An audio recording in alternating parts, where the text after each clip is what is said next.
बैठल बानी पर्वत पर भोला जी, लादी गणेश के कोको कोला जी।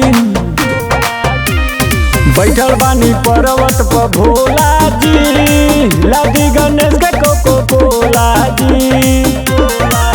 अब तो भंगिया के मांगतानी गोला जी, सुनिए भोला जी, सुनिए भोला जी, जाके लिया दी गणेश के कोको कोला जी। सुनिए भोला जी, सुनिए भोला जी, जाके लिया दी गणेश के कोको कोला जी।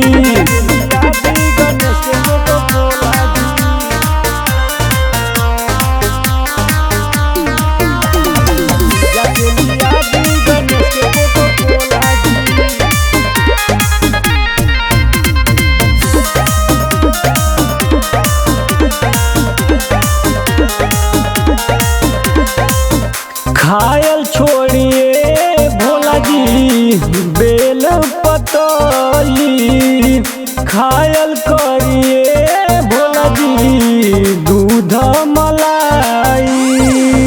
खायल छोड़िए भोला जी बेल पतली, खायल करिए भोला जी दूध मलाई।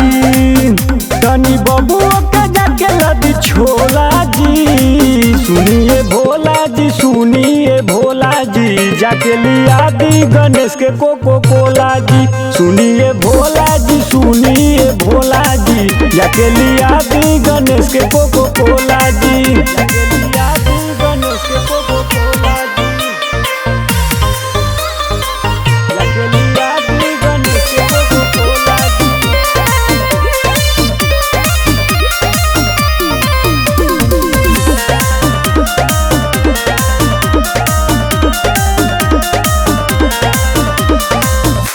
पावन आइल बा स्वामी जी सावन के महीना, सबे कवरियन के दुखवा कटीना। पावन आइल बा स्वामी जी सावन के महीना, सबे कवरियन के दुखवा कटीना। नहीं सुनिला तो दुख बड़ा होला जी, सुनिए भोला जी, सुनिए भोला जी, जाके लिया दी गणेश के कोको कोला जी। सुनिए भोला जी, सुनिए भोला जी, जाके लिया दी गणेश के कोको कोला जी। अरे सुनिए स्वामी जी।